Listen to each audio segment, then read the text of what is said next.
Recording with the one and only Mr. Andrei Martyanov and James Howard Kunstler on here on Tuesday, February 14th, 2023 at 3 p.m. Eastern time to discuss losing military supremacy, Ukraine, and all things, I suppose, nihilistic. But yeah, and so Andrei, uh, could you mention, I guess, your interest or of Mr. Kunstler, because you mentioned it when you were on here with Larry, and I was like, oh, I've had Joe on here. I can put this together. What led you to him? Sorry, what? What led? Sorry, can you repeat the question? What led you to Jim Kunstler? Oh, I've been reading his blog for years now. Actually, I'm being a jerk not putting his blog into my blogger list.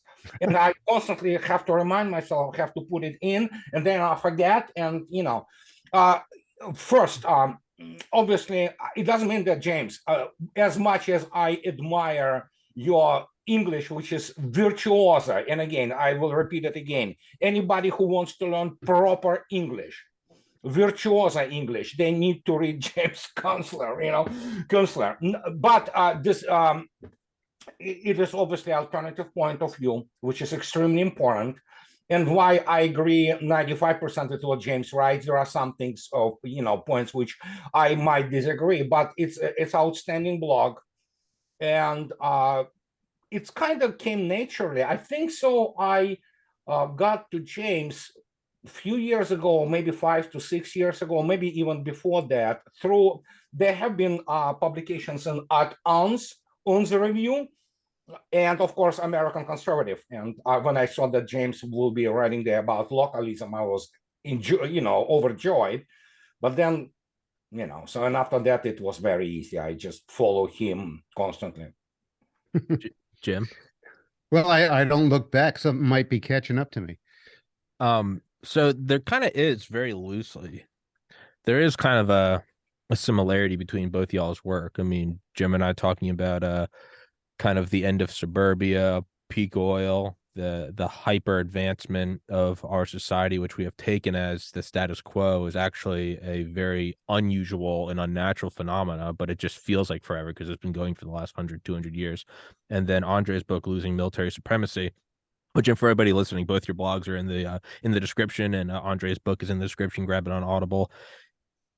About, I guess, the top-heavy military hegemon. And I think, as you said, the defining nature of any truly powerful empire is military victory. And, we kind of have the myth that America is back-to-back World War champs. And it's not true. I mean, the United States, no light thing, lost 425,000 soldiers in World War II. Russia lost, what, 27 million? And we've kind of had, and again, the other thing is, there's a nature about the United States which is itself unique, separated by two oceans and then two mountain ranges. So we don't feel war the same way. And they're both kind of, it almost seems like they're both defining the end of an era, and that this has been a long time coming. Could you maybe touch on that, Andrei? I can easily touch on that. And here I want to refer to Jim again, because I actually quoted it in my books, in the latest one. And yeah, that is funny, isn't it? That I never put James' blog on my blog, bro. It's just ridiculous. And I quote James in my books. There is a piece which he wrote a couple years ago, maybe more. It's a genius, absolutely. It's called The Elegy for the Baby Boomers. And it was outstanding piece, which is pivotal in understanding what is going on, when he described basically the wasteland which the generation of the baby boomers left the United States with. And absolutely, one of the reasons for that, and when we talk about how to feel the war, this was generation, they are called baby boomers for a reason, which was born in the comfort and easygoing of the country which emerged from the World War II, the only country in the world with the basically pockets filled with cash and huge number of the IOUs from around the world.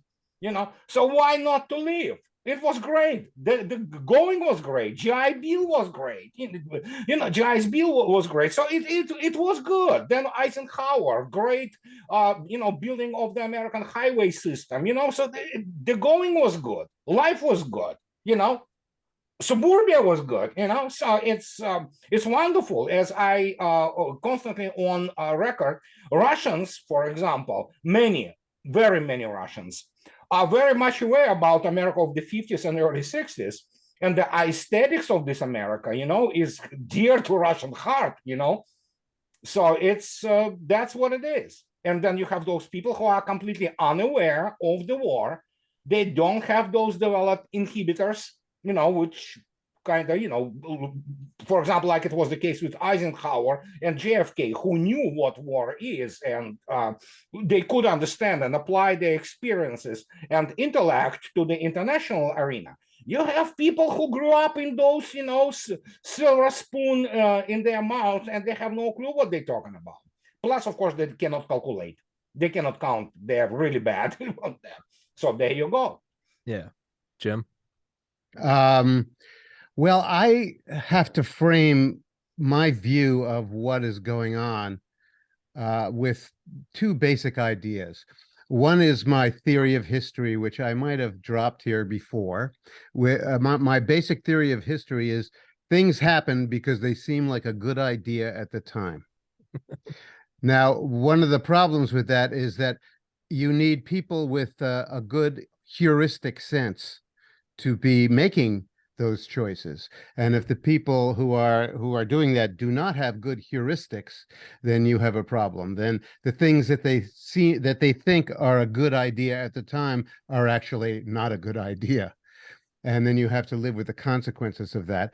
We've made many, many choices in the last 50 years in my country, our country, that were not good ideas at the time, but they seemed like it. So that's one thing I have to use as a frame. The other thing I have to use is the idea that events follow emergence, meaning that history itself, that is the march of events through human affairs and human systems, follows basically the rules of emergence, which is to say, self-organization, self-organizing principles, so that the circumstances of the time and place that you're in inform the future, literally, and cause it to roll out a certain way, and often in surprising ways. And so a lot of what we're seeing may not appear to make sense in any kind of a linear way, but it is emergent. And one of the most bizarre emergent features of the time we're living in is the incredible loss of sanity and common sense in American culture, and their pursuit of hobgoblins and fantasies, figments, and hallucinations. And it's really a striking thing. It's hard to account for, but perhaps we'll try to account for it a bit today. You really are great with words, Jim. Oh yeah, shucks. Yeah. You make me blush. But no, you are incredible, and you are unique in many. Your style is unique. It's absolutely. And Andrei, in your book, you do kind of point that out. Yeah, the Eisenhowers and the JFK have a much more realistic view of war, and that it should be avoided, and that it is hell, and that there is no glory in it. Whereas Patton has more of a jock kind of, let's go get it, let's go be a man, let's go, I am a reincarnated. Yeah, it's Yeah. and we have that privilege again, not just because of the size of the military, but again, we were the only nation that came out of World War II unscathed, and that our actual cities were not bombed into dust. Like that's a huge thing. That's Oh not yeah, just, it is. so everyone else had their table flipped, and we got to keep playing the same Monopoly game. And because all of our military operations are inherently expeditionary because they're not happening here. Pearl Harbor, okay. War of 1812, okay. 9/11, okay.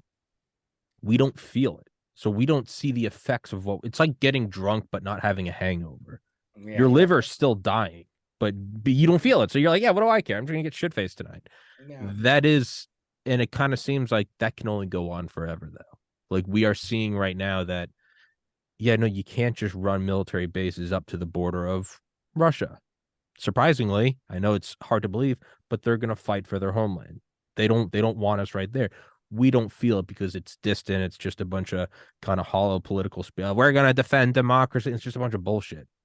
Yeah. It's very real there. And Andrei, you kind of point to that in your book that we are in for a rude awakening if we think that Russia is just going to roll over and let us bully them.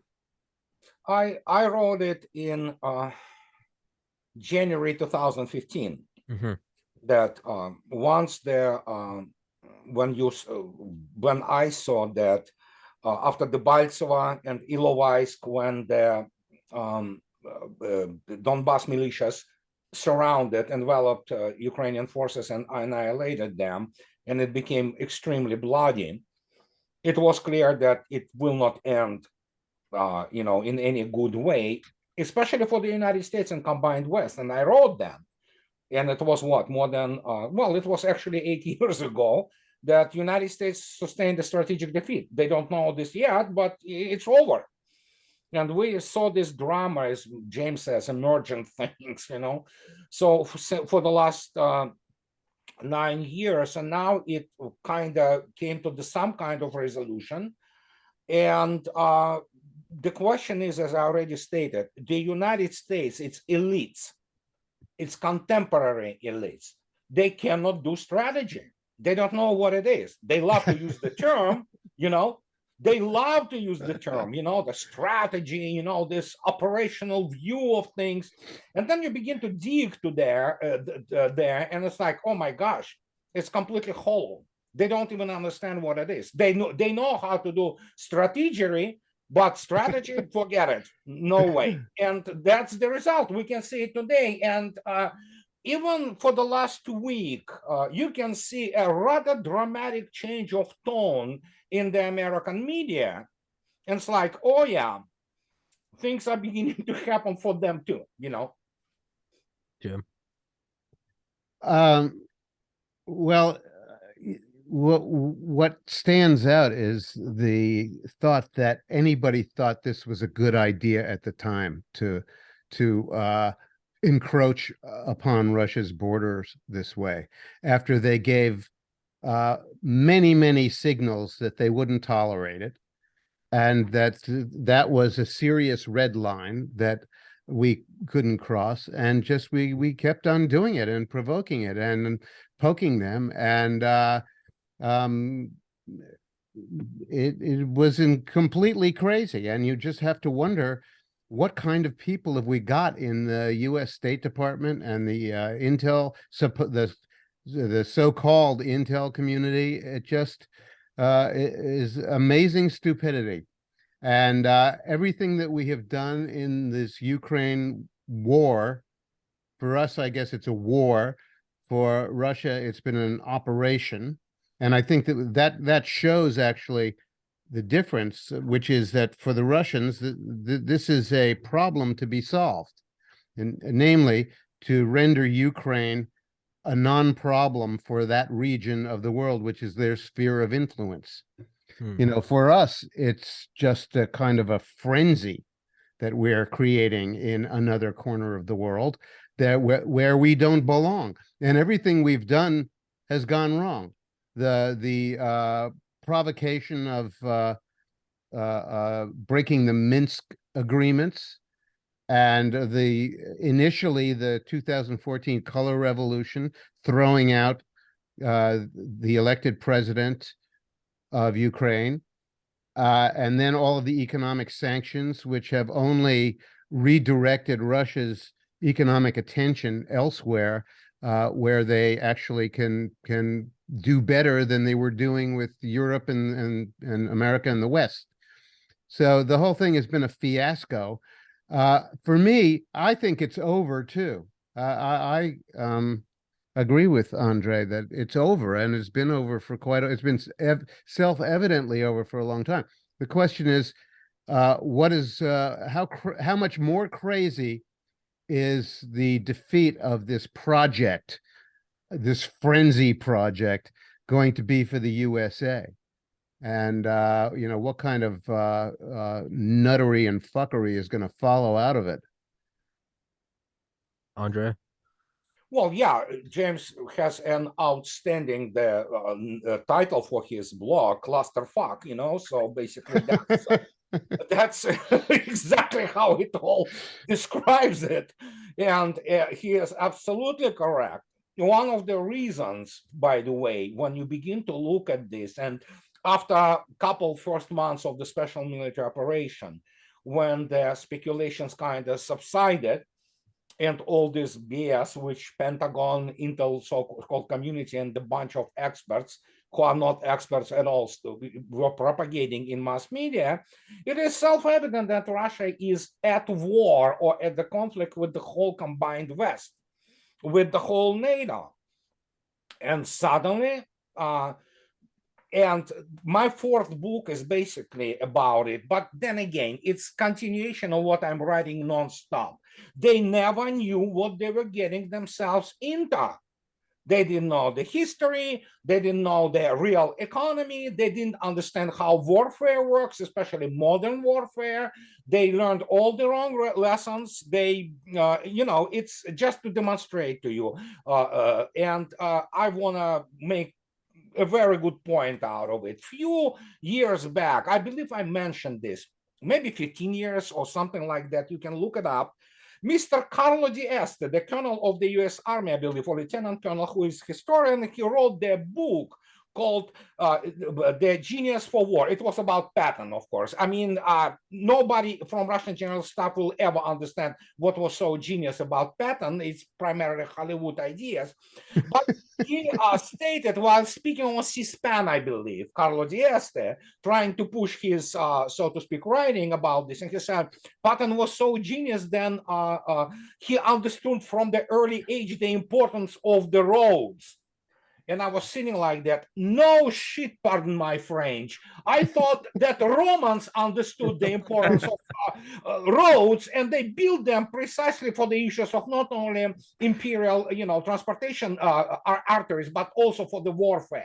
And so we have people with this depth, quote unquote, who push on these narratives which have nothing in common with the reality of anything. And then, yeah, you have these people, it's an echo chamber, who absolutely convince themselves that what they know about Russia, which they don't, and this is also my main point for many years, a Russia study field in the United States and in combined West in general is non-existent. It's primarily wasteland of the academic shysters who are into business saying to people in Washington what they want to hear.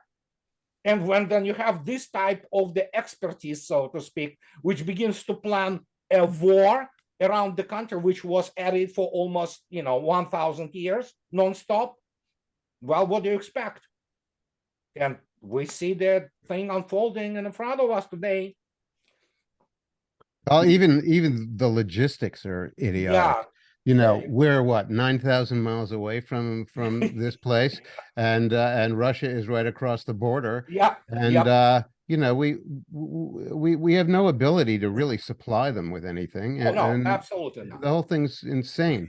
So for me, what I'm observing is what will be a convergence of other factors and problems when this thing is resolved in Russia's favor. That is, when Russia neutralizes this problem. You know, I don't believe that Russia wants to occupy Ukraine. That would be much more trouble than it's worth. I do believe they want to create some kind of a sovereign state that is not going to cause anybody any problems anymore, and reinforce some understanding about where borders are in that corner of the world. But for us, we're facing a convergence of other things that really add up to the broken business model for running America. And that includes the financial system and our economic activities and the tremendous social friction and negative emotion that now runs through the social fabric of America. And so when this war or act or operation is over, we're going to be left with all that. And I think that the end of the situation, which I think will be in 2023 and probably sooner rather than later, I think that will coincide with the breaking of financial markets and currencies and the bond market.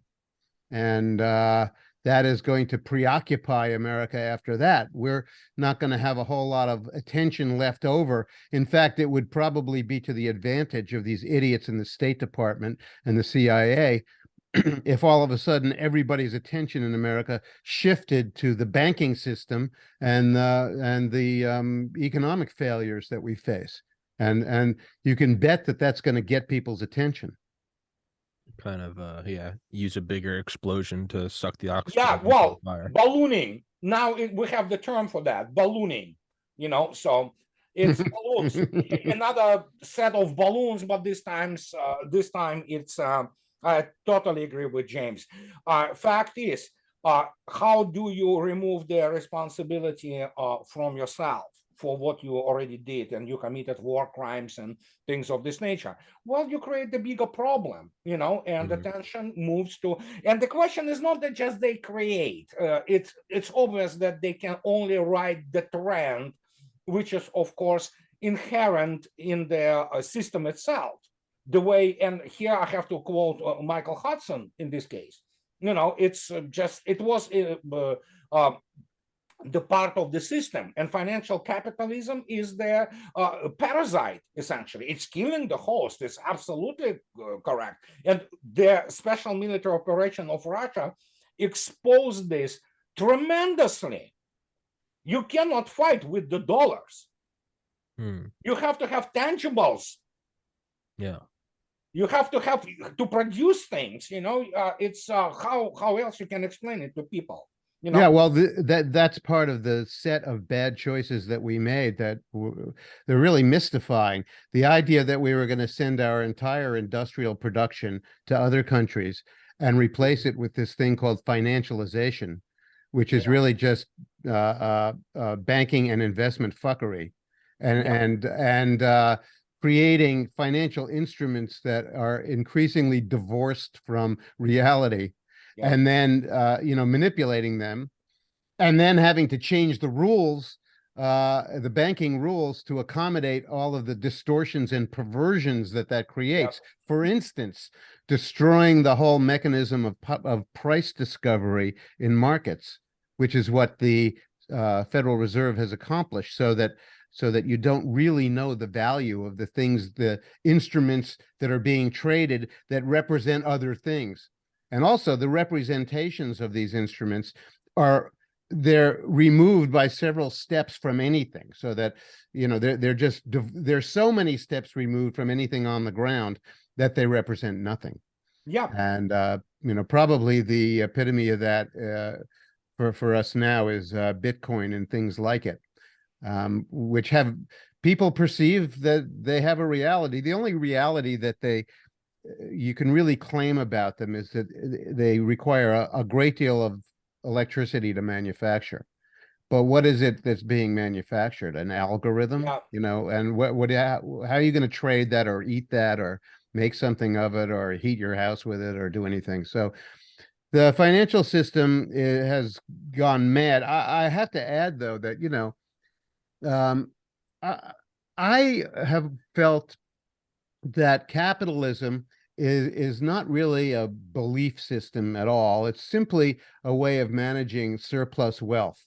What has made it perverse is that we've never lived in a period of history that had so much surplus wealth and attracted so many players playing with it. And that created the monstrosity of financialization.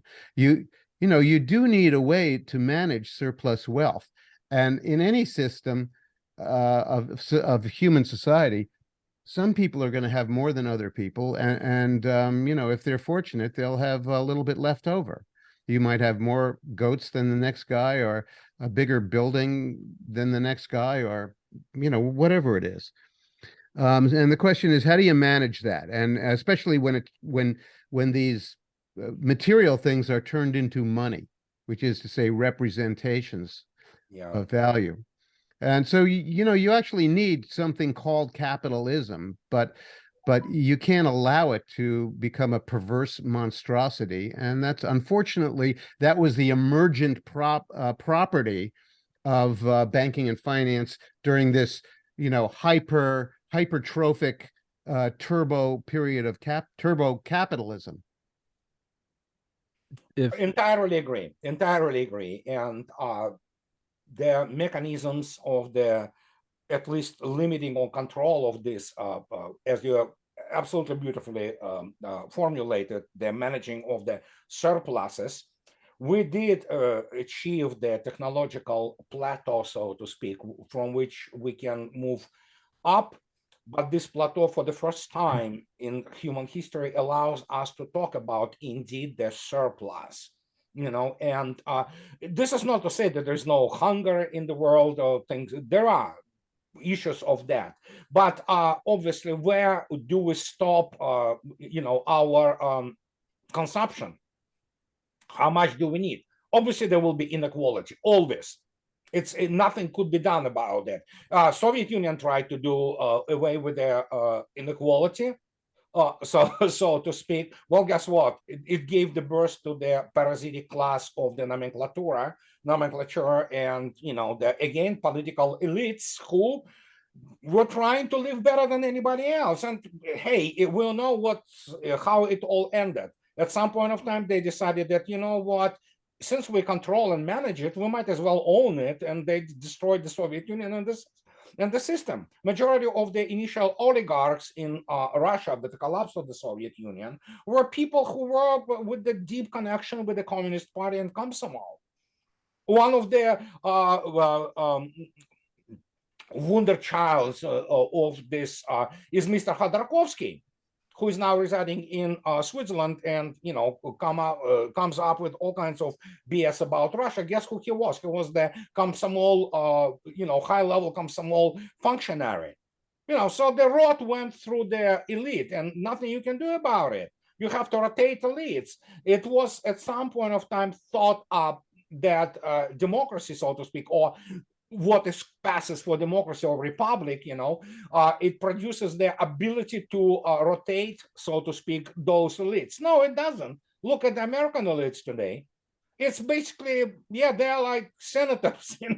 We have the Chamber of the Lords nowadays in Capitolium, extremely uneducated, extremely corrupt people who pretend that they work for you, and you pretend that you vote for them. And James is absolutely correct on this. I mean, how do you manage this surplus? And the reason those instruments, financial instruments, are correctly known as derivatives, well, we have to speak now for people who even remotely are acquainted with the calculus. These are not first derivatives anymore, my gosh. They are second, third, fourth, and, until, nothing is left. And there's, who knows what it is. Yeah. Do you think then if they're going to use a bigger distraction, which would be a market tanking to distract from the failure in Ukraine, could that itself cycle back on itself? If the market tanks too much, will they maybe escalate to a war with China or Russia? Well, I wouldn't assume that they could control a collapse of the markets or the currency. I think that once that gets underway, it's really it has dynamics of its own. It has threshold characteristics that are like an avalanche or an earthquake. Yeah. Consider this. Some people in 2014 and then in 2022 in Washington, primarily State Department, Intel people, and those political appointees in Pentagon, those people and those think tanks, those people who lost every single war they ever fought. So can you imagine their professional level there? So, and they thought up that, you know what, we will provoke Russia into the action, then we slap all those sanctions, and then they will, Ukrainians will stop them and defeat them, and then, you know, Putin regime will collapse. And you literally talking about huge number of people at the position of power in the United States who have no clue. Literally, they have no freaking clue. And it's like, it's astounding. When you talk about like, I have friends obviously from military, U.S. military, wonderful professionals, and you know, when we talk about, oh my gosh, David Petraeus, he was considered the like bright star and things like, okay, what did he even win? The guy who lost war in Afghanistan, for crying out loud. And the guy who he commanded in his life, yeah, he commanded CENTCOM, and then of course he was known for screwing the pretty unattractive women there. But point is, like, he won't be allowed to command a freaking brigade in the normal armed forces. Yeah, you know, this constant doctrine mongering. Russia, listen, and of course, yeah, I do have my, it's not a secret. I do have my channels of communications with my Russian friends, you know, and especially considering my background. But again, it's even in Russian media. When Alexei Lyankov, former colonel of Russian Air Force, he talks about this in very influential military, very serious publication. He says, the only good they are at in United States it's about doctrines and strategies. They write so many doctrines and strategies, and they never follow them. The same was admitted by Sergei Georgievich Gorshkov, a legendary commander of the Soviet Navy, who was at some point of time in 1968, I believe, Time Magazine Man of the Year. And he stated, the problem with the Americans is the fact that they never follow their own doctrine. They write those doctrines in huge numbers. They write those strategies. They write all those studies, all of them for naught. I mean, it's just absolute waste of time, money, paper, and whatever the, you know, binary code in the computers, and absolutely useless crap. Yeah, it's sort of like the art industry in America, which really emerged from the graduate schools, in which every single student had to construct a new metaphysic to justify the idiocy that they were putting out. You know, the whatever, you know, the works of art, which were like, you know, a piece of plastic vomit on the floor of the Whitney Museum, and you have to have a whole treatise behind it to explain what it is. And you know, well, it's, you know, it's probably true in every aspect of American government too, where you know, they've been polluted by this graduate school idea of having to reconstruct the metaphysics of your field every time you do anything. Do you think the balloon incursion is unrelated to the war in Ukraine? Oh, it's related directly. Yeah. Yeah. And again, listen, okay, here it is. Let's put it this way. Again, I have obviously easy access to Russian media, and everybody knows it's just to distract. Yeah. You know, and even Mr. Snowden, you know, yesterday, speaking from Moscow, said, yeah, it's distraction, for crying out loud. They know that Bakhmut is about to fall. There, even when you begin to read even Wall Street Journal headlines today, it pretty much speak, you know, for themselves. They speak for themselves. I have to imagine that Ukraine doesn't have much more than a few weeks worth of ammunition, if at best. Yeah. So I don't see how they're going to be able to continue this, and I fail to see how they're going to resupply. Yeah, they cannot. I mean, unless they begin to throw in all those remainders of the now original organic NATO equipment, like they say, Leopard 2, oh yeah, we'll, send Abrams. Sure, send it. They will burn the same way. And guess what? They will run out of the same ammunition, which is designed specifically for them. And yesterday, the stream of the statements from Mr. Kirby, oh gosh, that's the whole other story. And other people like speaker for the State Department and whatever his name, and they talking about the situation that no, we're not going to give them ATACMS. We need them ourselves because we have very few of them left. Sure, So in the weeks ahead, I wonder what you think, Andrei, about how is the USA going to try to save face there? At some point, Russia is going to make some sort of an administrative statement that this thing is over. And I don't know if Zelensky will ever admit that it's over, unless they chase him out or kill him. But at some point, it's going to turn into an administrative problem. And then somehow the Russians have to manage this in a way that's not going to make the Americans crazy. Do you suppose that they will invite them into some sort of negotiation to allow them to save face so they won't do something crazy? Certainly possible. I don't know how probable it is, but that's certainly possible. I won't discount this possibility at all because, as you already stated, to make them less crazy. And everybody who is anybody with the common sense knows the score right now. And again, the change of the tone in the last week in U.S. media is absolutely dramatic.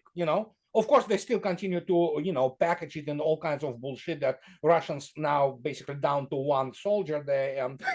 So yeah, all this crap like that. But you look at this and suddenly you have the one article after another, and it goes through New York Times, Wall Street Journal, Associated Press, USA Today.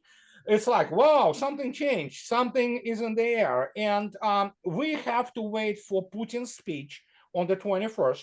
His address to the Federal Assembly of Russian Federation. And of course, Biden will be speaking in Poland in this case. But if to follow, for example, Mr. Pyotr Tolstoy, who is the member of parliament, member of Duma, and actually the grandson of Leo Tolstoy, no less. He specifically talking a couple days ago at Duma TV, Russian State Duma has its own TV and own broadcast. He stated to foreign journalists that in the end, their final political objective is the removal of the regime. So, and it will be achieved, everybody knows. But the question, as you correctly stated, how do you deal with administrative functions? What are you going to left for Ukraine? And nobody knows this yet except for Russian general staff and Putin himself, obviously, And but will United States be invited?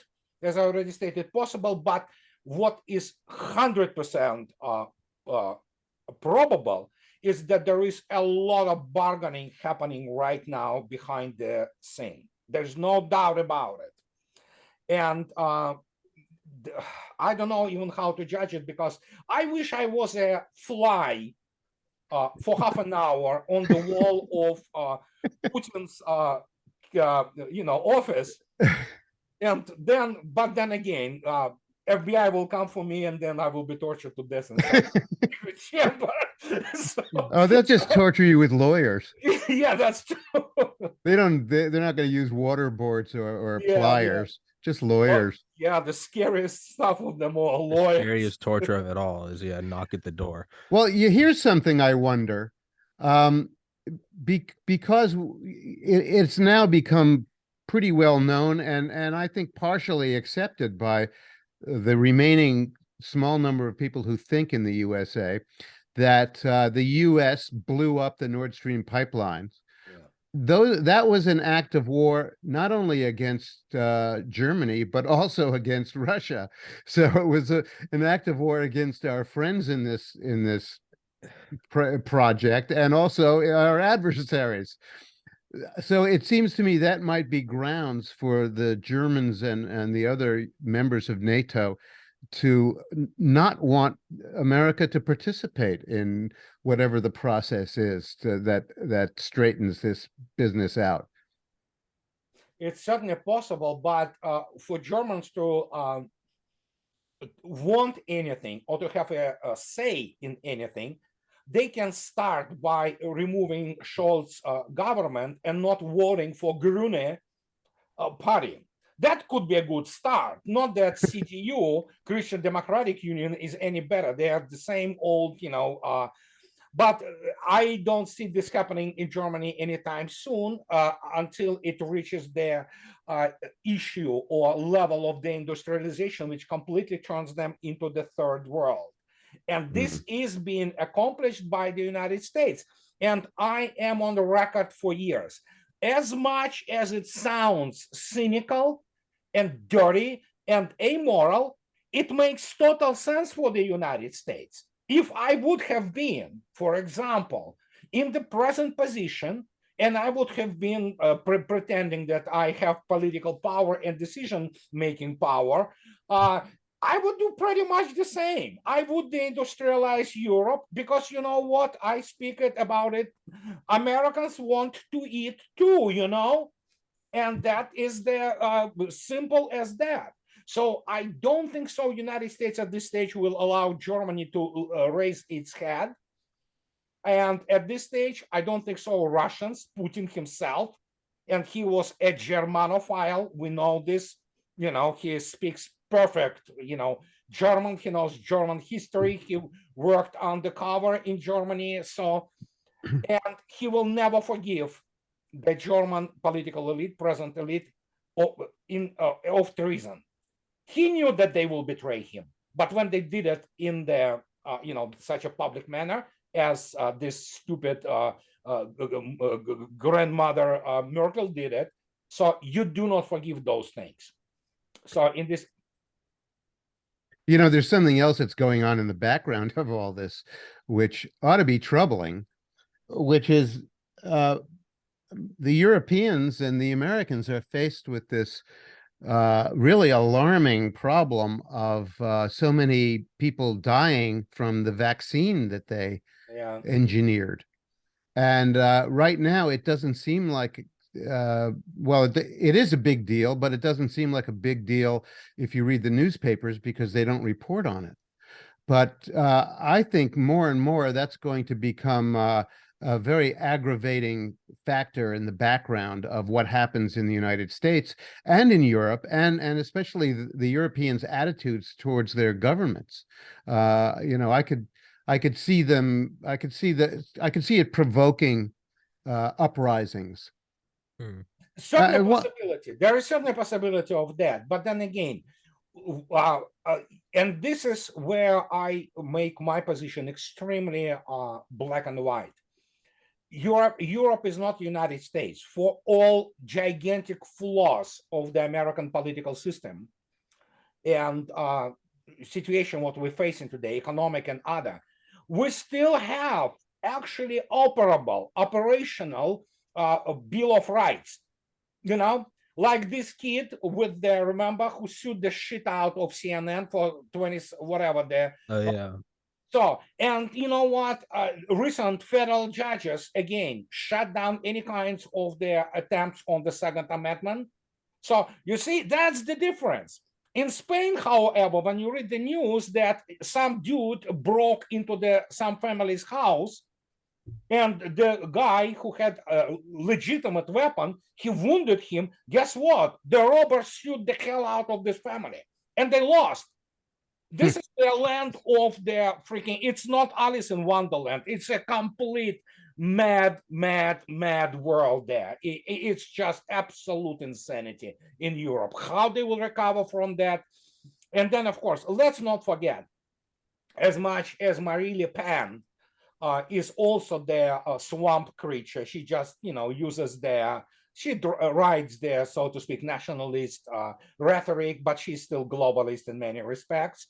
But they trashed her in the recent elections. Even if to admit that, assume that there were some kind of irregularities, Macron just thrashed her. So they made their choice in France.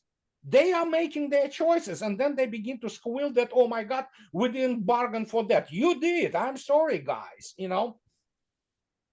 Yeah, and I was gonna say, even in Britain, I mean, haven't they arrested something like 3,500 people for tweets? Yeah. Yeah. It's 1984. I mean, just unfreaking believable. God, what a sad downturn from like delivering milk while they're still bombing London, just having the balls to just go about life, keep calm and carry on, to Yeah. having the Stasi show up at your front door because you made a tweet that didn't praise, I don't know, some tranny or some shit. Tyranny, yeah. It's horrible. That is why, and this is the another thing, which is when you look, for example, in the Russian public opinion, their overwhelming desire in Russia. I don't know percentages, but it's way above 80%, something like 85, 87, whatever. It's about Iron Curtain now. We need to stop this filth, from streaming into Russia, and I never in my 60 years of life and being the Cold Warrior, I have master's degree in Cold War, okay? Degree in sinking US Navy. And I never saw so much contempt in Russia towards combined West. It's unbelievable. It is literally contempt. It's to the point of who those people are. They're filth, you don't want to deal with them, Really, it's yeah. It's worse now than any.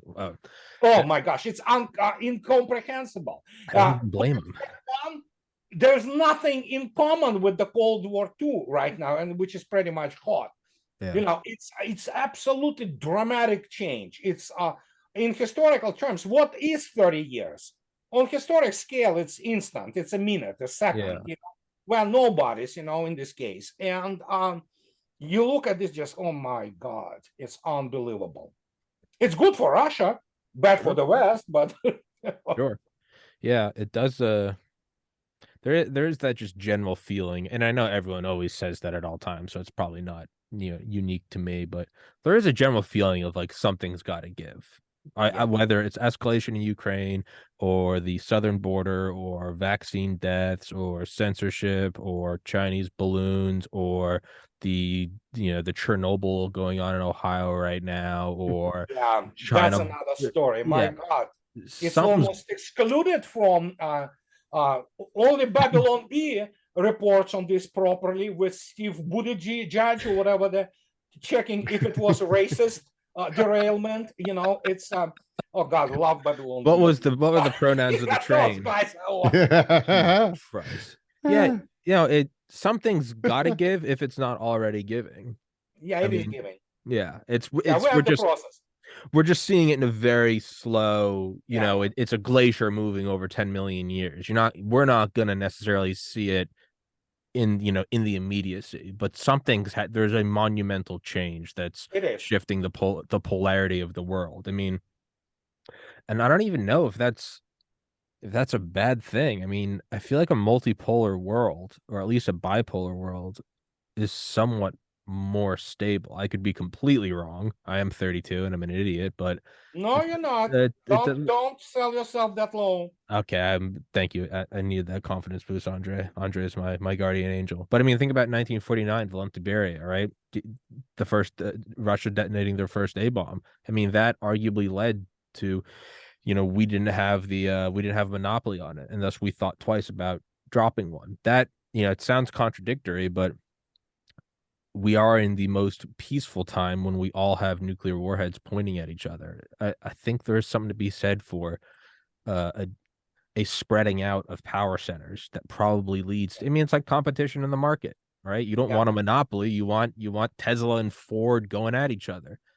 it might not be a bad thing. Now it's going to look bad for us, and we're going to go out kicking and screaming and, twerking in front of 5-year-olds and calling it progress. But I mean, it's I know it's a tired statement, but man, like we're watching the decadence come to a fever pitch where it's there's a certain symmetry in what happened with our tremendous victory in World War II. And by tremendous victory, I don't necessarily mean that we were more glorious than other countries, but the rest of the world was just so thoroughly bombed. defeated or bombed out or weakened and destroyed. And there we were, with all of our factories intact and the ability to just turn it right out and lend money to all these other countries to buy our stuff. And that really was what the 1950s were about.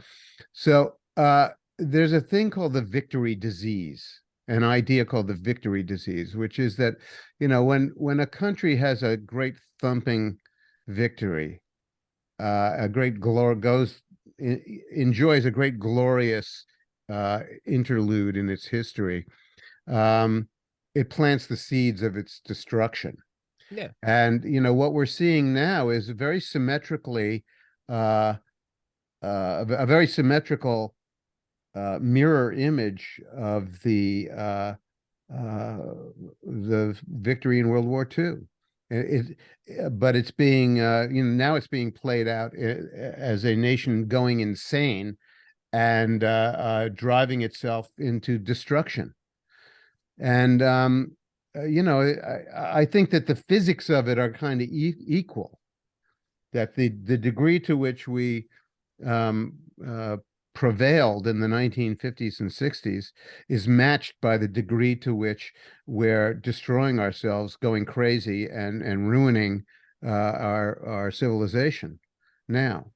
The law of the preservation of energy, so, and Yeah. as Churchill said, Monty, our field marshal, Viscount, Montgomery, as he said about him, Monty in defeat was difficult. In victory, he was insufferable. And that's exactly what happened, So Churchill certainly, as much as a jerk he certainly was a very talented jerk. He was what is called the enemy for the Soviet people and Soviet Union, which was respected because he certainly had this thing. Apart from the fact he was a great, great master of the word, no doubt about it. And that's what we have. We have the Monty's syndrome here. You're absolutely right, James. You also you see this symmetry also in the late 18th century, in the 1780s, where France and the United States enjoyed this victory of defeating the greatest empire at the time, which was Great Britain. And so that was a great victory. And then, a few years later, you turn around and France is in the middle of a revolution.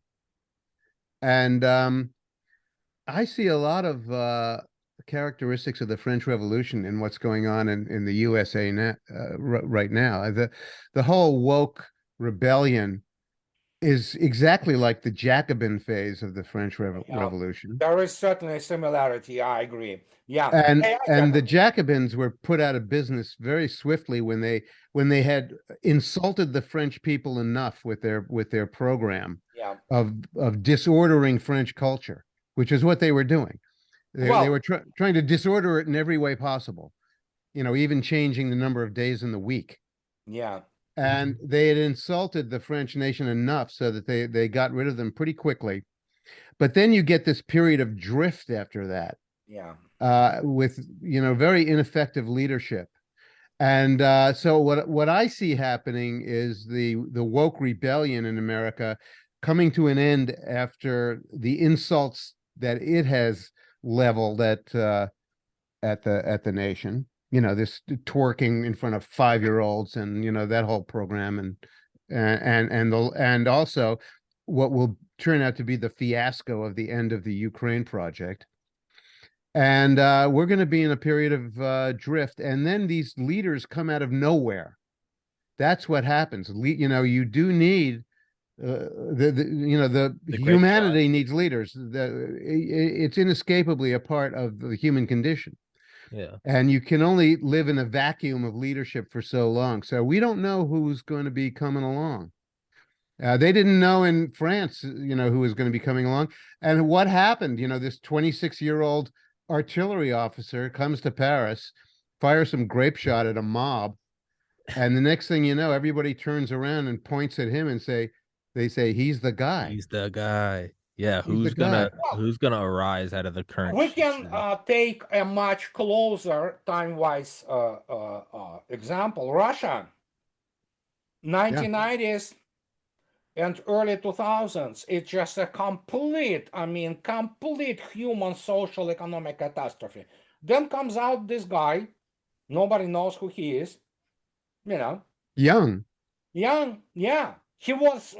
He spent a couple of years as the director of FSB, and then obviously you begin to understand that, okay, when you begin to look at the figures which have been around him, like Evgeny Primakov, but of course they gave way to this guy.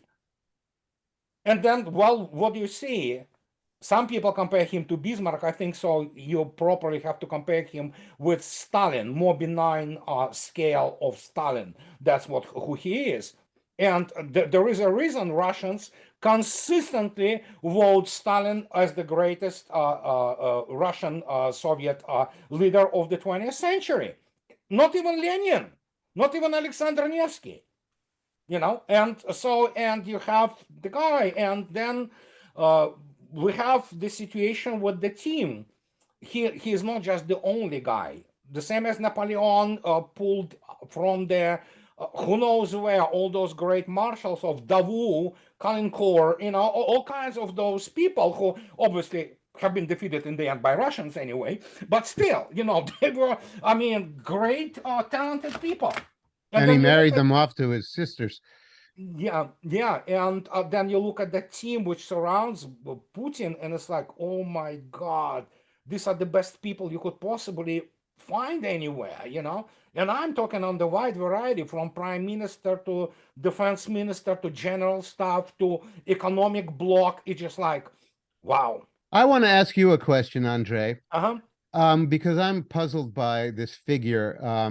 Who has been near the top and at the top of Russian life for 2 decades, Medvedev. He was briefly president of Russia. Yeah, he was, and now he's in a deputy president or prime minister. No, deputy secretary of the Russia's National Security Council, Council, which is headed by Mr. Patrushev. What's your estimate of Medvedev? There could be 2 possibilities, and actually both do not exclude one each other. So it's that he's being primed back for the presidency at some point of time, and secondly, the fact that he was the part of this great shell game operation, which was conducted by Russia when he became in 2008 the president of Russian Federation, because he was presented to the West in the time of Russia still being weak as the pro-Western, what have you, prime minister, first prime minister, and then he became the president. That allows to break Putin's tenure in 2 periods, which was allowed by the Constitution. And the fact that Medvedev played his role really well, and he, so to speak, occupied for 4 years the chair of the president of Russia, speaks volumes. So well, he didn't offend Putin's circle. No. In fact, he was the excellent guy for the cover of when Putin was prime minister under him. And we know that very many reforms, the fruits of which we see today, and which we started seeing after Russia returned Crimea and this massive shift in Russian society, they started under Medvedev, actually, And people were like, oh, no, he's not qualified. He's just law professor. Yeah, maybe. But he played his role excellently. And he was the cover. He was this avatar. Oh, he's pro-Western. He's pro-liberal, things of this nature. And West completely swallowed it, line, hook, and sinker, And guess what? Now the guy is he is on record. I hate West. That's what he writes. I abhor them. They want to kill my nation. I mean, this is like, really. Yeah, he's been playing the bad cop. Oh my gosh, he is a very, very bad cop. And many people already then, when he became the president, if you look at Russian serious publications, they were writing already then, don't misrepresent Medvedev and misunderstand Medvedev. Because Putin might be the reasonable one in all this, because this guy is a hawk. We just don't know this yet.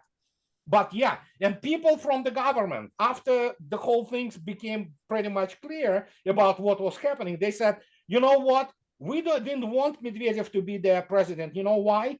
He would freaking stomp on us during the conferences. He would demand stuff. He was Stalin, actually, pretty much. And unlike Putin. And they said, when Medvedev goes angry, you don't want to be near him, So there you go. Well, Putin seems to have a remarkable temperament. Yeah. And that has been the key to, I think, keeping this Ukraine situation from totally exploding, is that he's been very patient and systematic about what he's doing. And I think that's one thing that drives the West crazy. Yeah. If you look at Russia Security Council, okay, actually, my classmate, 2 years older than me from my Naval Academy, was the temporary member of Security Council, Admiral Sergei Minyailo. He's now the chief. The point is, if you look at the team of the Russia Security Council, it is loaded with the heavyweights, and I'm talking about not Russian politics, international politics. You look at Mr. Patrushev, you look at Mr. Shoigu, you look at Gerasimov, you look at Lavrov, you look at Mishustin. These are monstrous people. They are geniuses in many respects. And then you have not just Putin. It's the escort, so to speak, around him, which absolutely, they count things, they see things way farther than anybody in Washington, D.C. And they are very tempered people. And Medvedev, in this particular case, yes, he's a bad cop, my God. They better pray. But fact is, he is a real bad cop. It's not like he's playing it. He was always like that. He just played the role. And now they better pray that he doesn't become the president of Russia. It reminds me of what one of my favorite college professors did once. He asked us, why did Achilles drag Hector around the city of Troy 3 times? I don't know. Because he was just that pissed. Okay, yes. There you go. So, and yeah, you look, and again, it's, as I already stated, you look with your French analogy, here's the much closer to the time-wise to us, Russia. Look at what was Russia 90s. The reason I ended up in the United States were 90s. The collapse of the Soviet Union, and then, of course, the situation. If you would know what Russia was 93, 94, believe me, I knew. You literally have the country which was disintegrating. You literally have the criminal clans fighting for the political power in and those were people you don't want to deal with. I mean, so. I did a podcast this morning. I recorded it. I haven't put it up yet, with Dmitry Orlov. Do you know Dmitry? Oh, I know him. I don't know close personally, but I know who Dmitry is, and we communicate once in a while. I'm not a close friend of his, but we met a few times when he was still in the USA. And the way he speaks of life in Russia. Now, Dmitry's parents came to the USA when he was 12 years old. They were dissidents, and they managed to get out of the Soviet Union. And Dmitry spent 40 years in the USA, basically all of his young manhood until he was middle-aged. And then he went back to Russia. And the way he speaks of his life there, it sounds like he's living in a country that is, a sane country with comprehensible rules and laws and culture. And he's very happy there. And, you get the feeling that there's something has happened in Russia in the last 10, 15 years that has been a remarkable transformation back into what used to be a normal European nation, and in particular a normal European Christian nation. And meanwhile, the rest of Western civilization has just decided to dive down the drain. That was my impression. I'm not a Russophile particularly, but you can't fail to notice that something is going on there that that's working a lot better than what's going on around here. In 2018, me and my classmate, actually he is the friend of my childhood friend. We grew up largely together at very old early childhood. He 2 years older than me. By the way, classmate of these people, including number of admirals. And we were sitting at the one wonderful Georgian restaurant in St. Petersburg behind the Kazan Cathedral, and it's wonderful. And he was talking about it, and we didn't see each other for a long time. And he said, you know what? At 2005, 6, we thought it was over, We kind of felt that it was over. And then within 2 years, something like magically happened. It's just, he said, I cannot explain it. And I haven't been in Russia at that time. And he said, and something happened, and things will be okay. It took a couple of years, and then things started to change in some way we couldn't even foresee before that. But what I wonder about is, the Soviet experiment was so brutal, and it did so much cultural, economic damage. I wonder if what happened was that it took 20 years for Russian culture to remember how to do some normal things like business. Because it seemed to me that they had forgotten how to do that in the 90s. And that was the reason that they were taken advantage of by the asset strippers of the West. And, when they finally got to the point where they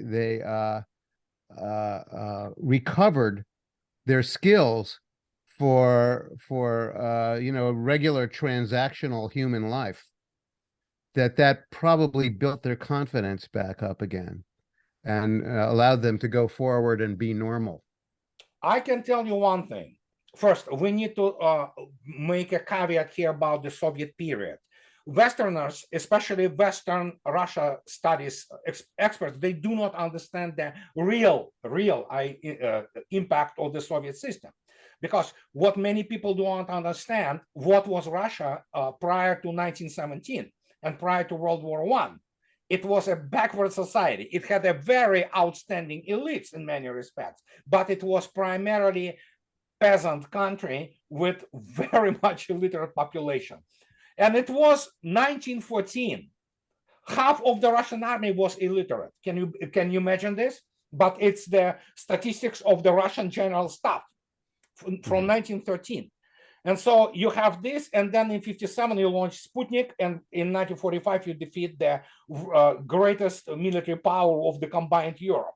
So it's like, but then of course we have the situation with the corruption on the top level, and but in 90s, obviously everything what was accumulating there in terms of the human, not the best representatives of human capital of Russia, so to speak. It obviously surfaced, but pretty much everything what is happening today in Russia, the roots of Russia's success today are actually in the Soviet Union, because absolutely, when you look at Russian army, guess what it is? A lot of it, not all of it, but a lot of it is taken from the Soviet military thinkers. Technology, education, my gosh, finally. By the way, this is a good start, just to demonstrate to you. The State Duma now finally discussing of removing Solzhenitsyn from literature curriculum in Russia. Finally, the guy was writing basically fiction about, and that's why he was very much lauded in the combined West, because he wrote fiction about everything. And so when you look at this, so the understanding the impact of the Soviet Union on modern Russia is extremely important. But Russia is a capitalist society, but it will be, and that's where it's moving back.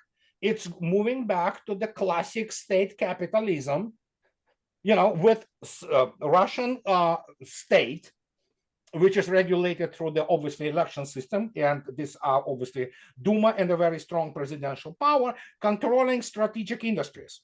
That means strategic resources like oil, gas, the uranium, ores, and things of this nature, and pretty much free enterprise on everything else. Well, here's a question about that. My impression was that there was a great deal of ineptitude in the Soviet bureaucracy. Yeah. But how do you estimate the regulatory bureaucracy of Russia now? Is it capable? Is it competent? Some of it is. Others is a classic Russian bureaucracy filled with the bribe taking, corruption and nepotism. And this reflects not necessarily badly on Russian bureaucracy necessarily. It's everywhere like this. Another matter, in the United States, you go out and say, oh, okay, let's remove bribes, let's make lobbying official. And this is like, so, and of course, let's call the, what's the name of corporations, humans, and let them contribute. Same goes on in Russia in this respect, but there is understanding that you need to maintain a very strong middle to upper level elite. And Russia have been building and implementing a very serious elite education on an extremely serious level. I know some of my friends went through it. And when you look at this, that it's kind of people in Russia understand that even if Putin goes, okay, anytime soon, the mechanism is already in there, which will be nothing like Soviet bureaucracy. And then, of course, we have to understand another thing, and that's important, what many people miss. Russia is extremely computerized country. What many people say, what? Yes, it is extremely computerized. Actually, Russian computerized banking is outstanding. You do everything on the phones. Russians do all their things financially on their phones. And of course, in terms of their control of the bureaucratic process nowadays, it removed a lot of corruption by the virtue of going completely technological. And there you go. Well, the most tragic thing about this phase of geopolitics, geopolitical history for me is the fact that the whole all of this antagonism between the U.S. and Russia was unnecessary. Oh, absolutely. We had an awful lot in common culturally, and we could have been friendly with each other. And instead, our government decided that we had to make a fetish out of antagonizing Russia for no good reason. And this is the climax of that project. I want to point out to this thesis of yours. Russians and Americans are much closer culturally than Russians and Europeans. And I'm talking about dramatically close, order of magnitude. I always say that Russian trailer trash and American trailer trash, I mean, they're just, you won't recognize, you won't make any distinction between them except for their language. They even look similar, So Russian rednecks and American rednecks, I mean, same thing, so shooting guns, drinking vodka. Yeah, so this is why, I mean, it just put the freaking, petard up somebody's ass, light it, and see what happens. That's typical, But the point is that is why, for example, people ask me all the time, why don't you go back to Russia? First, for starters, we don't have much, of what to where go back to, And secondly, we would never be able to live in Europe, for example, never. But here in the United States, we're just like, yeah, you're one of us, so you might be a jerk or an asshole, but they like, say, no, you just, and I spoke to my friend, he was visiting me, a very good friend of mine. He was visiting me a few days ago, actually. And I've been talking about this, and I told him what many Americans still do not understand. In the United States, once you become, you make yourself, it's still this fundamental foundational principle in the United States still preserve itself. Doesn't matter who you are, Russian, Jamaican, if you're black, white, green, or blue, whatever. But if you made yourself, you pay taxes, you are just normal person, you will be treated like, just like any normal person. They might ask you, like, oh, what are your accent from? Oh, Russia. Oh, yeah, Russia. Yeah, we know. It still remains here. And guess what? I live in one of the most liberal and woke states in the world, which is, of course, Washington, And this is not how it works in Europe. No way. You will always be an alien there. And for now, America preserves this unique quality about itself, So, and this is what makes it so different, despite huge American flaws. And that is why when you speak, James, about that culturally Russians and Americans close, yes, absolutely. Yeah. Interesting. Well, I don't wish my own country ill. I would like my country to recover from this crazy period that it fell into. And I would like the American economy to manage to reorganize itself in a coherent way that forms a business model that can actually take care of the society. Yeah. Unfortunately, we don't see much sign of that happening right now. It will happen emergently, but the people who run things are going to have to be dragged kicking and screaming to that place. And actually, a lot of them will not be running it anymore. So, I think we're heading into a period of considerable disorder in America. I agree. But I do think that we can get through it. I'm not that bleak about the final outcome of it. And despite my last book, which is Disintegration, I'm still writing about only indications. I'm indicators. Yeah. And I am on record for many years. In between Europe and United States has a much higher probability of preserving itself than what is happening in Europe now. In the end, if you look attentively, United States has resources. It does. It's not as big as Russian resources, but there are resources. United States has pretty much everything to succeed. And I know we have those two oceans protecting us. Yeah, but nobody wants to attack United States. And if United States behaves itself properly, it will never again be in what it perceived itself to be this hegemon, but it will always remain the major country globally, no doubt about it.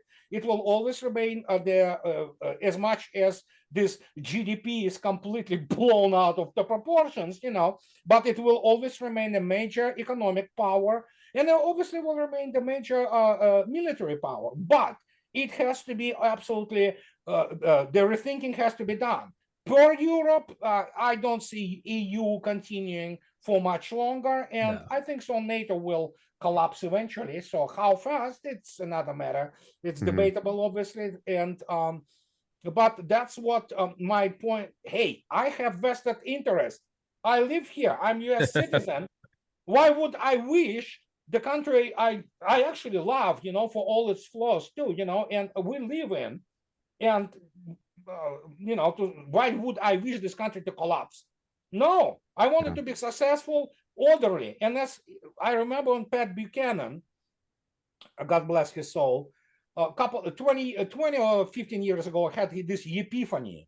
Oh, capitalism is not about markets. For markets to emerge, you need to have law and order. Oh no, shit. Yes, you need to have this. Yeah. After that, you can talk about economy, So that's what is this all about. And yeah, I agree with James. I agree with And I think the most disturbing thing about what's going on right now is just the sheer lawlessness of the authorities. Yeah, absolutely. Yeah. Everything from the elections to the one, drag shows. the way that the Department of Justice and the FBI are behaving.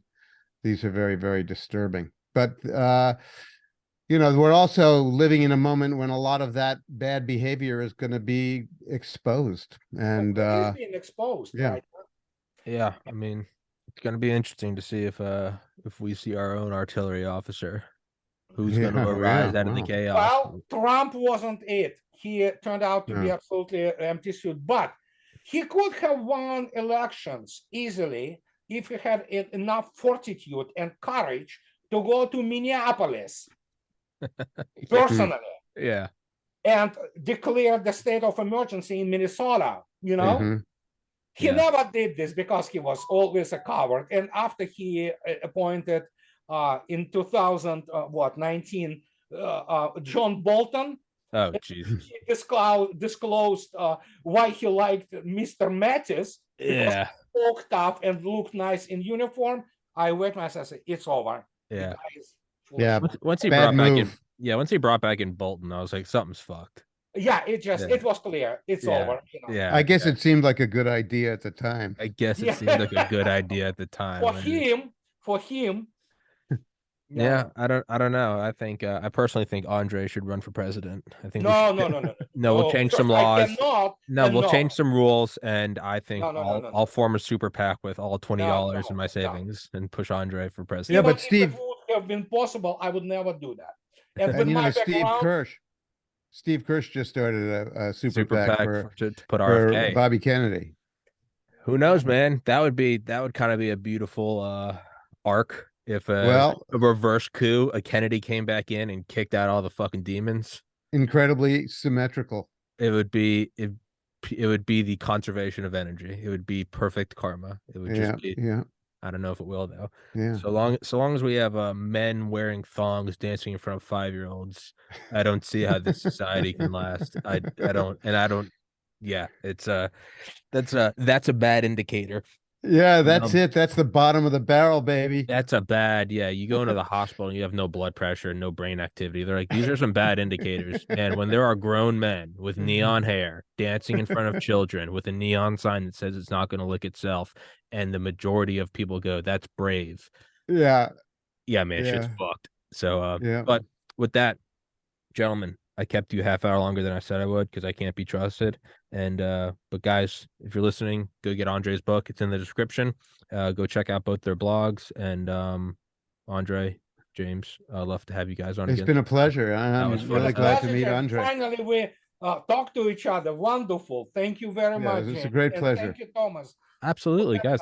Thank you for coming on here, man. You're both brilliant, and y'all talking and using facts and figures makes me look smarter. I just have to sit here and nod. So I appreciate. You're good enough. I appreciate. You, Andrei, just puffing up my ego. Just what I needed, gentlemen. Thank you so much, and guys, go to the description, go to the blogs, get their books, follow them on social media, all that good stuff. Gentlemen, thank you so much. Stay safe, everybody.